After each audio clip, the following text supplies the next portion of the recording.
Welcome to StoryOly! Yes. Tonight we have a theme of I got what I deserved.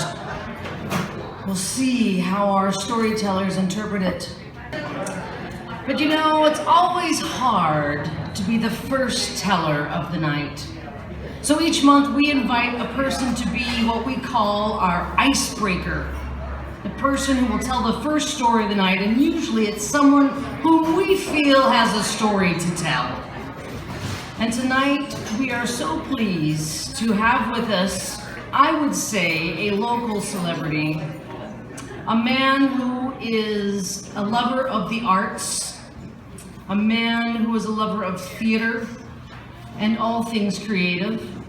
He is a supporter of Pride and PFLAG. He is a man who's been married for 42 years today.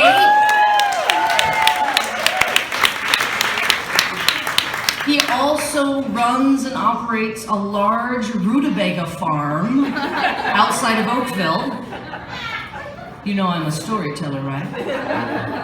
His name is Alec Clayton. Please welcome Alec Clayton to the stage.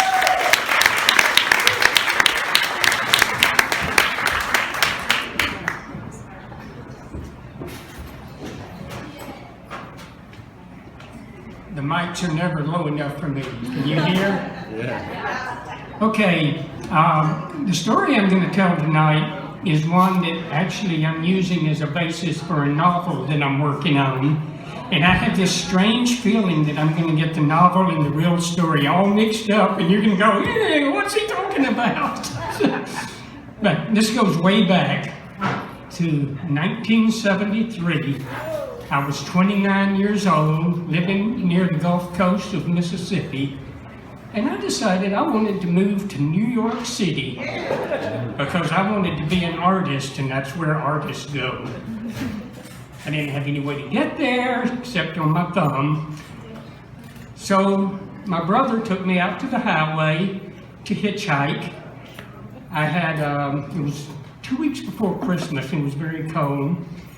I had an Army surplus coat that a friend had given me, and I had a backpack that another friend had given me. I had really cool friends. And in the backpack I had some clothing and a toothbrush and shaving gear and 2 paperback novels. One of them was The Electric Kool-Aid Acid Test, and the other one was On the Road. So I started hitchhiking. Oh, I forgot to tell you. I had 10 cents in my pocket, and in my backpack I earned $100 worth of traveler's checks. I don't know if anybody even remembers traveler's checks, but that's the way we used to travel. So I started hitchhiking, and the first ride I got was with this African-American family from Chicago who were visiting relatives in Mississippi. It was a mom and pop and 2 kids and grandpa. And grandpa kept spitting out the window. And they started talking to me, and Pop said, hey, where are you going? I said, New York City. He said, oh, what are you going to do up there? Well, I was a little embarrassed to say I had no plans. I didn't know what I was going to do. So I started making shit up. So I said, well, I'm an actor. And I was cast in an off-Broadway production what was the name of it? 12 Angry Men. Juror number 4. And he said, oh, I love that play. I wish I could have done it. It turned out he was a theater major in college. And he said, you know, there were no black roles, but I did get to play Othello. And I thought, wow, I'm glad I mentioned a play that I had actually seen. If I mentioned Othello, I didn't even know he was black. So I was embarrassed. So anyway, we chatted a lot, and we drove along, and we got up to near Meridian, and stopped in this little Choctaw Drive-In barbecue place in Hattiesburg, Mississippi. He said they got the best barbecue in the world. And he went in and he bought a bunch of barbecue and brought it out. And I got to hold it on my lap, and it was kind of dripping, but it smelled great, and I was hungry. So we got to Meridian, which is maybe 60 miles further up the road, and he insisted that I come home with him and have dinner, and that he would take me out to the highway when I was ready. So I went home with him, and turns out that they had an aunt and some cousins and an uncle and nieces and nephews. There was like 40 people in the house. And we all ate, and then he wanted to show me home movies.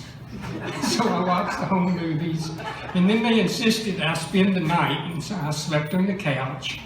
Next morning we had a huge breakfast with bacon and eggs and grits and toast and sausage and gravy. And then he took me out to the highway. Started hitchhiking again. The next ride I got was this woman who was dressed like one of the prostitutes that worked the street in front of Keesler Air Force Base. Turned out she was one of the prostitutes that worked in front of Keesler Air Force Base, and she told me that. She also told me she was a heroin addict, that she was in a methadone program, and she was getting straight.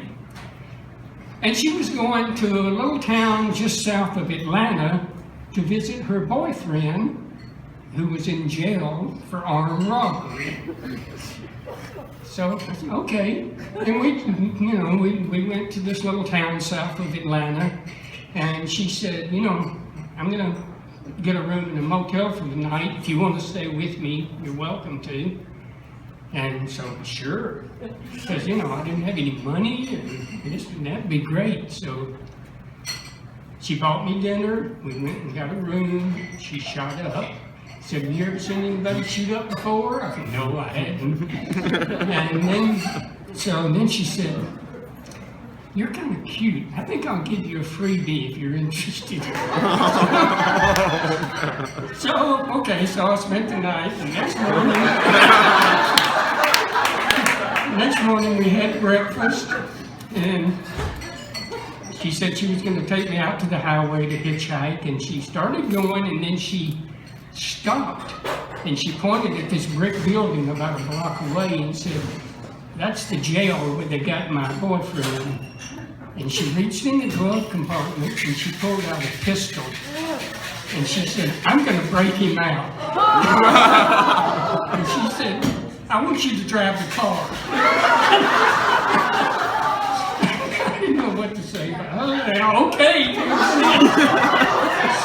So she got out and she went up to the place to, to break him out, I guess.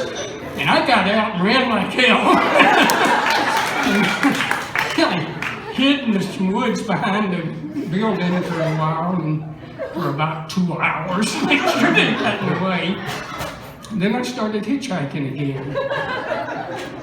And so I got to ride with this guy. He was a great big man. He was very ugly. He was kind of scary looking. And he was driving with one hand on the wheel, and with the other hand, he was kind of rubbing himself. And after a while, he unzipped his pants and he pulled out, and it was like a fence post. And then I'm watching and trying not to look, and he pulled off the side of the road next to a cornfield, and he said, you want to mess around? I said, no, I don't. And he said, well, then get the fuck out of here. So I got the fuck out. And again, I hid until he was gone. The next ride I got was with this young man, nice, attractive, well-dressed man, who was also very obviously gay, and he was hitting on me, and it was quite obvious. But, he's much nicer than the other guys, so he's offered to give me a place to stay overnight. I said, sure, why not? And, he fed me dinner, we spent the night, it was kind of nice. Got up the next morning, he fed me breakfast, got back on the road, and somehow, I don't know how it happened, but I got off the main freeway and ended up on this little windy road through some mountains in, I think, West Virginia or something. I'm not quite sure where I was. But these two guys in a pickup truck pulled up and stopped, and I got in. And one of the guys was smoking cigarettes. He was rolling cigarettes while he was driving, and ashes dropping down in his chest. And they were both drinking beer, and they were talking really rough. And they told me they had met each other in prison. I think they were trying to scare me. They were talking about how tough they were. One of them said he'd been in for kidnapping, I think, and the other one for manslaughter. And so we're driving along. They kept giving me beers, and I kept drinking beers and throwing the cans on the floorboard. And then at one point, this one guy said, "Hey, that's a nice looking watch you got." I said, "Let me look at that watch." I held up my arm. It was a $10 Timex. You know, it takes a licking and keeps on ticking. And it was cheap, but it worked well. And he said, "Now take it off, let me get a good look at it." And again, I started making shit up. I don't know why. I should have just given him the watch, but I said, "I can't." I said, "My father gave me that watch on his deathbed and made me promise I would never take it off." And the driver, the one who said he was a killer, said, "Oh, that's so sweet. Why don't you let him keep the watch?" And the other one said, "No, I'm not." And he reached in the glove compartment and he pulled out a pistol. And I thought, oh my God, it's going to shoot me. But he said, "I'll trade you this pistol for the watch." And I wouldn't do it. I don't remember exactly what happened at that point, but I wouldn't do it. And so anyway, they pulled into this little country store and said they were going to go inside and get some more beer. So when they did, I got out and ran. And again, I hid for a couple of hours until I thought it was safe. Came out and finally got a ride with this guy in a brand new Corvette. And he was driving about 80 miles an hour. And he said he was going to the Newark airport. And he said, "Man, from the Newark airport, you can get a city bus right into Manhattan." Wow, home free, finally.